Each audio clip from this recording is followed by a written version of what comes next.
Hello everyone, welcome back to another deep dive into one of the most baffling mysteries of our time. Today, we're going to talk about something that has puzzled the world for over a decade, Malaysia Airlines Flight 370, or MH370 for short. Picture this, a massive Boeing 777 carrying 239 passengers and crew, takes off on a routine flight and then, poof, vanishes into thin air. No distress call, no wreckage, no explanation. Just gone. It's been over 10 years since that fateful day in March 2014. And yet, we're still asking the same question. What happened to MH370? If you're anything like me, you've probably wondered how something like this could even happen in the 21st century. We live in an age of satellites, radar, and GPS. Tracking a plane should be as easy as tracking your food delivery, right? But here's the thing, MH370 didn't just slip through the cracks. It disappeared in a way that's left experts, governments, and even conspiracy theorists scratching their heads. This isn't a small object we're talking about. It's a 200-foot-long aircraft. How does something that big vanish without a trace? Today, we're going to unpack this mystery step by step. We'll walk through the timeline of events, dig into the investigation, explore the wild theories that have popped up over the years, and look at where things stand now. And of course, we'll do it in a way that's easy to follow, breaking down the complex stuff into simple, bite-sized pieces, just like I always do. So, grab a cup of tea, get comfortable, and let's dive into the enigma of MH370. This is going to be a long one, 6,000 words long to be precise, because a mystery this big deserves every detail. Before we start, let's set the stage. MH370 wasn't just a plane crash. It was an event that shook the aviation world and left families devastated. It's a story of technology failing us, of human error, and maybe even of secrets we haven't uncovered yet. So, are you ready to explore one of the greatest unsolved mysteries of our time? Let's get started. Alright, let's rewind to March 8th, 2014. It's just past midnight in Kuala Lumpur, Malaysia. Malaysia Airlines Flight 370, a Boeing 777, takes off from Kuala Lumpur International Airport at 12:41 a.m. local time. Its destination, Beijing, China. On board are 227 passengers and 12 crew members, 239 people in total. The weather is clear, the plane is in good condition, and the pilots are experienced. Everything seems perfectly normal. This is a routine flight, one of hundreds that take off every day around the world. Nothing to see here, right? But then, something bizarre happens. At 1:19 a.m., just 38 minutes after takeoff, the plane's transponder, the device that sends its location to air traffic control, suddenly stops working. Imagine you're on a call with a friend, and mid-sentence, their phone just cuts off. That's what happened here. The last communication from the cockpit was a casual, "Good night, Malaysian 370, as the plane approached the edge of Malaysian airspace, about to switch to Vietnamese air traffic control. And then, silence. Now you might think, okay, maybe it was a glitch. But here's where it gets strange. Even though the transponder was off, military radar in Malaysia continued to track the plane. And what they saw was jaw-dropping. Instead of heading northeast toward Beijing, the plane made a sharp turn westward, flying back over the Malay Peninsula. It then turned northwest, heading toward the Andaman Sea. It's as if the plane decided, nope, I'm not going to China, I'm taking a detour. But why? And who was in control? Let's pause for a second. At this point, you're probably wondering, didn't anyone notice this rogue plane flying around? Good question. The Malaysian military did see it on their radar, but for reasons that still don't make sense, they didn't raise the alarm right away. It wasn't until hours later, when MH370 failed to land in Beijing at its scheduled time of 6:30 a.m., that the world realized something was terribly wrong. By then, the plane had been off the grid for hours. The search kicked off in the South China Sea, where the plane was last seen on civilian radar. Rescue teams from Malaysia, Vietnam, and other countries scrambled to find it, assuming it had crashed somewhere nearby. But then, new information changed everything. Satellite data, more on that later, revealed that after disappearing from radar, the plane had made another turn, this time south. Flying deep into the Indian Ocean, it kept going for hours, far beyond its fuel range for a trip to Beijing. Investigators now believe it flew until it ran out of fuel and crashed into one of the most remote parts of the planet. Here's the crazy part. Despite one of the largest search operations in history, covering over 1,200,000 square kilometers of ocean floor, no wreckage was found in the initial search area. Think about that. We're talking about a plane the size of a football field, and yet it was like the ocean swallowed it whole. Ships, planes, and submarines scoured the seas, but all they found was frustration. It was like chasing a ghost. So what do we know for sure? The plane took off, lost contact, made a series of unexplained turns, and ended up somewhere in the Indian Ocean. But how and why? That's where the investigation comes in. Let's move on to that next. Now, let's get into the meat of this mystery, the investigation. This is where things get really interesting, and honestly, a little complicated. But don't worry, I'll break it down for you like I always do, so you can follow along without feeling lost. One of the biggest breakthroughs in the MH370 case came from a British company called Inmarsat. They operate a network of satellites that handle communications for planes, ships, and other vehicles. Even though MH370's transponder was off, its satellite communication system was still sending out these tiny signals, called pings, every hour or so. These pings didn't say much, they were just automated check-ins, like a text message saying, "Hey, I'm still here." But they turned out to be a goldmine for investigators. Here's how it worked. Each ping told Inmarsat how far the plane was from the satellite at that moment. Picture the satellite as a lighthouse in space, and the plane as a boat sending out signals. By measuring the time it took for the ping to travel to the satellite and back, scientists could calculate the distance. This gave them a series of arcs. Think of them as curved lines across the Earth, where the plane could have been at each ping time dot, but distance alone wasn't enough. They also looked at something called the Doppler effect. You know how a car's engine sounds higher pitched when it's coming towards you and lower pitched when it's moving away? The same thing happens with radio waves. By analyzing the frequency of the pings, they could tell if the plane was moving toward or away from the satellite.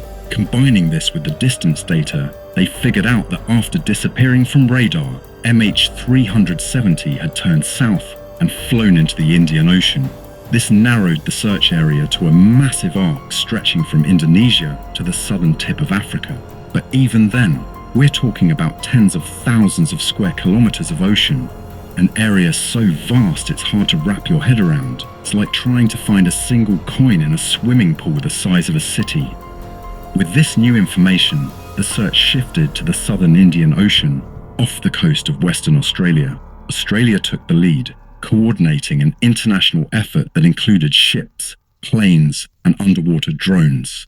They used sonar to map the ocean floor, which, by the way, is deeper and more rugged than you might imagine, up to 7 kilometers deep in some places, with underwater mountains and trenches. This wasn't an easy task. It was like searching for a needle in a haystack, except the haystack is pitch black and underwater. For months they found nothing. No wreckage, no debris, no sign of the plane.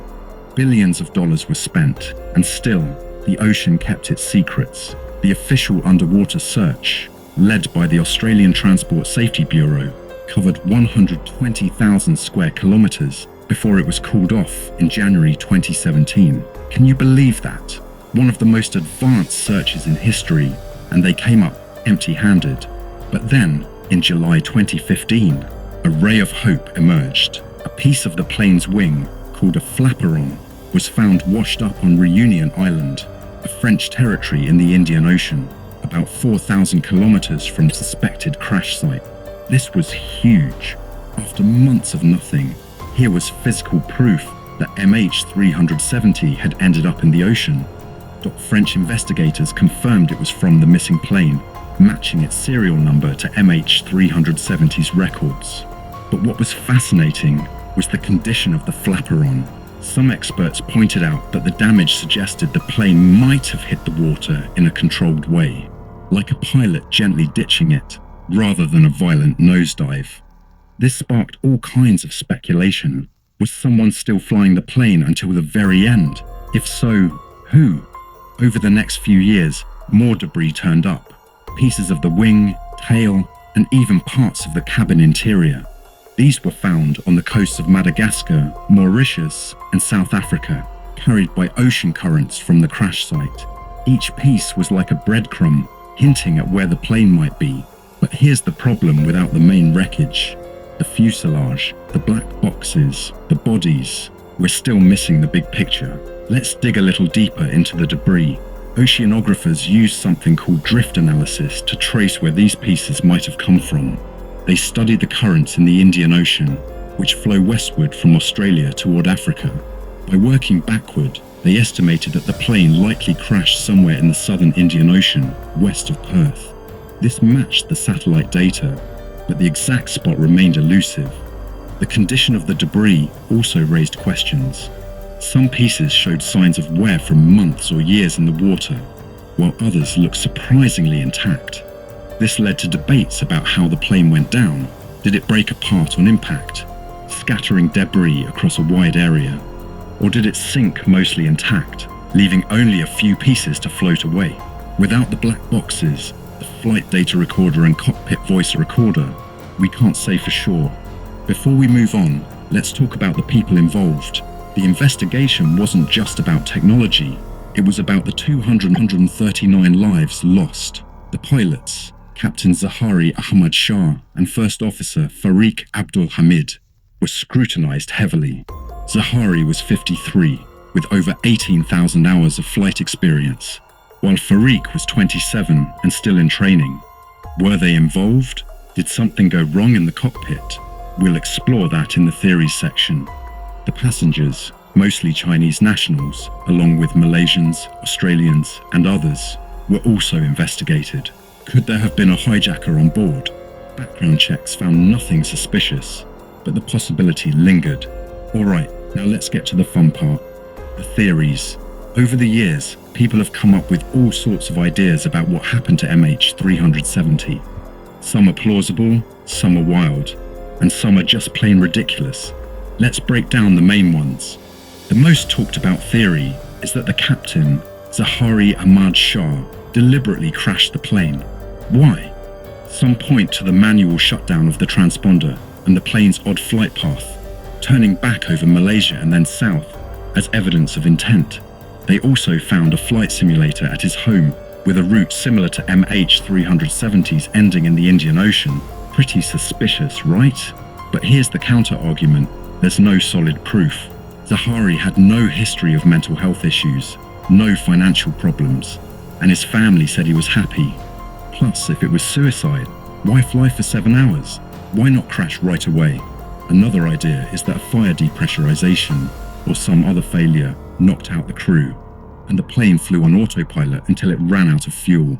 This could explain the lack of communication, but the deliberate turns and the separate shutdown of systems suggest someone was in control. Could someone have taken over the plane? It's possible, but there's no evidence. No terrorist links among passengers, no demands, no motive. And why fly to the middle of nowhere? Some speculate the plane was shot down by mistake, maybe by a military force thinking it was a threat, but there's no radar evidence of a missile, and no country has confessed. Yes, some people think aliens abducted MH370. I'll let you decide how seriously to take that one. Spoiler, there's zero evidence. Each theory has its fans, but none fully explain the facts. That's what makes this so maddening. So where are we now, over a decade later? The official search ended in 2017, but the mystery is far from solved. In 2018, a private company called Ocean Infinity took up the challenge, using high-tech underwater drones to scan the ocean floor. They searched an additional 112,000 square kilometers, but found nothing, though they did map some cool underwater volcanoes as a side bonus. Then, in 2021, A British engineer named Richard Godfrey made headlines. He used a technology called WSPR, Weak Signal Propagation Reporter, to track faint radio signals that might have bounced off the plane. He claims MH370 crashed about 1,000 miles west of Perth, Australia. It's an intriguing lead, but it hasn't been confirmed yet. Here are the questions that keep us up at night. What happened in the cockpit? Who turned off the transponder and why? Where's the wreckage? We've searched huge areas. Why haven't we found it? Was it deliberate? The flight path suggests yes, but who did it? Why no debris field? If it crashed, there should be more pieces. Will we ever know? As time passes, hope fades. But technology might save the day. The families of the 239 victims still wait for closure. The aviation world wants answers to make flying safer. Maybe one day we'll find the truth. And there you have it, the story of MH370, a mystery that's gripped the world for over 10 years. It's a tale of loss, confusion, and a search that's tested human ingenuity.